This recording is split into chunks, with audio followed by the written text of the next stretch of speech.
The latest entry-level iPad is a nice incremental update over last year's iPad, but is it good enough to be your main art tool? Let's check it out.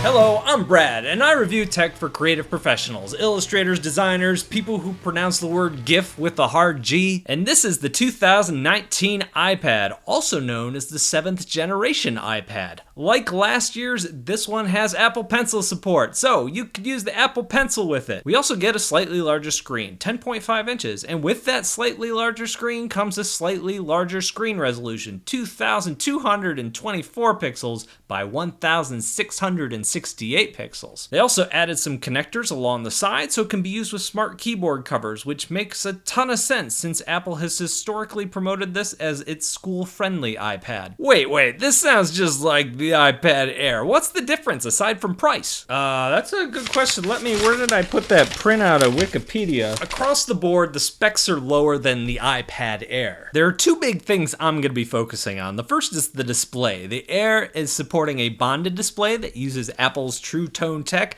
and this one doesn't. The second is that the Air has a newer, faster A12 chip, while this is still rocking the old A10 chips. Which brings us to... on paper, this iPad looks pathetic. Has that crappy old school A10 chip from the iPhone 7. It only has 3 gigs of RAM and the lowest configuration only comes with 32 gigs of hard drive space. Amazon makes talking rings with better specs than this. And if this was a Windows computer, it would have a rough time just booting up. Come on, Brad, that's not an apples to apples comparison and you know it. Yeah, you're right. I'm sorry, iPad. I didn't mean it. I guess that is my point. Paper specs don't really tell the whole story. A Windows or a Mac computer and how it uses its system resources is so much different than how iOS, or iPad OS, works. iOS takes most of its system resources and pulls it to the app that's open and away from background processes, making the app that you're using at any given time very quick and responsive, and you add that with the lighter weight iPad apps in general, and you get really good performance. Drawing in Procreate, Affinity Designer, or even Adobe's new Fresco is just as buttery smooth here as it is on my iPad Pro. I do get more brush lag on the newer live brush features in Adobe Fresco. It's faster on the iPad Pro for sure, but this isn't horrendous. It's not glitching or stuttering or taking forever to render. The crazy thing, really crazy here. If you've ever used a large texture brush in Photoshop, like a 500 pixel brush like what I am using here, even on a good computer, you're gonna see way more lag.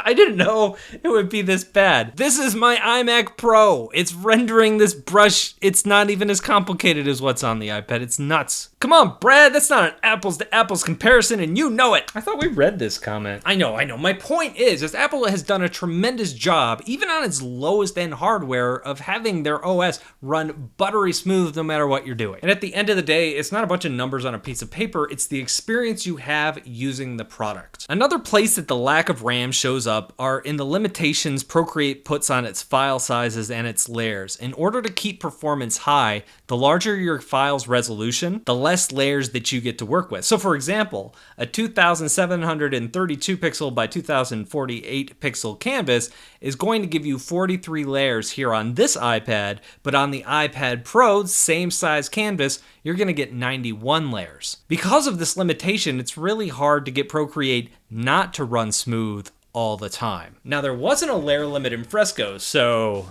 let's see if we can break this thing. When I started laying down paint and adding layers to this, I thought I was going to see lag. That was my idea of breaking Fresco. When can I get to the point where the lag is so bad that I can't do this anymore?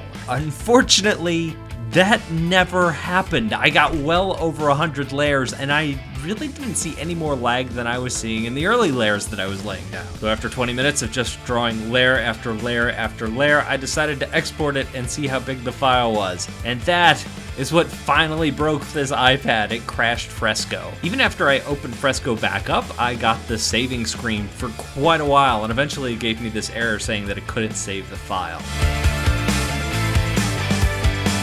The other thing I wanted to test out is how well does this iPad perform on Apple's new SIDECAR feature. And I've gotta say, it works just as well here as it does on my iPad Pro. I have been using the SIDECAR beta. I'm reserving judgment until it actually comes out, but I gotta say, so far, I'm not impressed with the drawing performance. The second screen performance is fantastic. The actual drawing performance is kind of lacking. We'll see what happens when it's actually released. That 32 gigabytes of storage space could be a problem, especially if you're taking a lot of photos and videos. As far as my art files go, it's not a huge problem. 32 gigs was what I had on my original iPad Pro when I got it just a couple years ago. It took about a full year before I ended up filling up that entire hard drive, and then I just took all my files and dumped them off onto the cloud and started over again. I would say that the average art style file size for me using Procreate was started around 5 megabytes, went up to about 20 megabytes, so it's usually somewhere in the range. Sometimes when I had really big files, I might get like 40, 50 megabytes of file. So it will fill up, but it will also take some time. The Apple Pencil is great. Even though this is using the original Apple Pencil and not the fancy new one, the drawing experience is pretty much identical, meaning if there's a difference, I can't really perceive it. Palm recognition is world class, pressure sensitivity is world class, tilt control is world class. Recharging the pencil is world class. Okay, you got me there. The pencil charge is better on the new one. The Apple Pencil does come with a little adapter doodad that you can plug it into a cord, so you don't have to charge it up by plugging it into the back of the iPad. I lost mine because it's small and I just didn't. It happens, okay? And even though several of you asked, no, I did not use the Apple Pencil as a selfie stick this time, and no, I'm not gonna try it. Learned my lesson last time. The one thing worth noting is the iPad screen.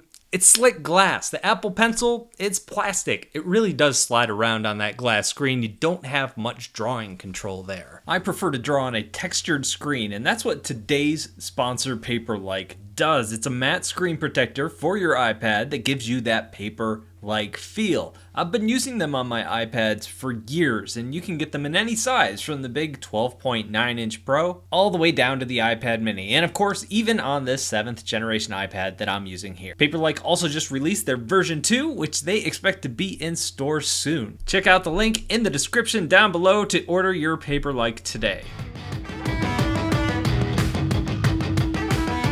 Okay, with the specs and all the important stuff out of the way, let's get to my opinion. What do I think of this? And I'm gonna say the same thing that I said last year with this entry-level iPad when they brought it out with the Apple Pencil support, is that dollar for dollar, I think this is the best bargain in drawing tech you're gonna find. The iPad is $329, the Apple Pencil is another $100, so you're talking about $429. I can't think of anything in that price range that's this good. There are some pen displays that are under this price range that are pretty good, but they're not portable. You gotta plug them into your wall, you gotta plug them into your computer. They're only gonna be as good as the computer that you're plugging them into. There's some pretty good Android tablets out there with styluses. You can probably find like a year-old Android Galaxy or Samsung Galaxy S4. Comes with a Wacom stylus. Really good hardware, really good to draw on. The downside is I don't personally think the apps really measure up to what you can get on the iPad. Procreate Clip Studio, the new Adobe Fresco, Adobe Photoshop is coming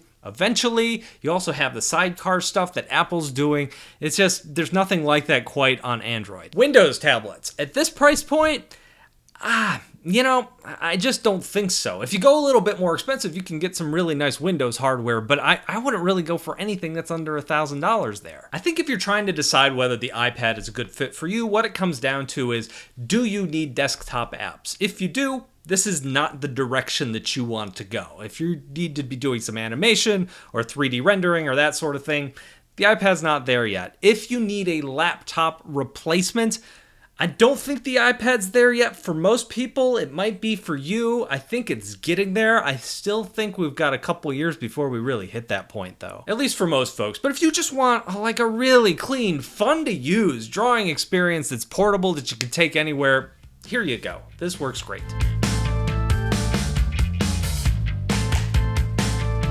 The question I know I'm gonna get is, should I get this, or should I get the iPad Pro, or should I get the iPad Mini Air? Which one's the right fit for me? Here's my breakdown. If you're working on really big pieces and you need a lot of layers, you're using Procreate, I think you need to go with the Pro. You're just gonna get a higher resolution and more layers that way, more to work with. I tested the iPad Mini, which has the same specs as the iPad Air, and I was getting just as many layers on the iPad Mini as I was getting on this current iPad. Makes it a lot harder to make that jump. The one thing you wanna keep in mind there is the iPad Air does have the better screen, Does have the better processor, probably lasts you a little bit longer. And the other thing that you probably want to check out there is that the new iPad that I'm reviewing here, it makes a lot of noise when you draw on it. So if you're one of those people who will be driven nuts by the clacking sound of your pencil hitting that screen, yeah, you probably want to go with the Air. So that's the 7th generation iPad. I think it is an incredible value for the price that it is. What do you think? Let me know down below in the comments. Thank you guys for watching. Really appreciate it. And I'll talk to you in a couple of days.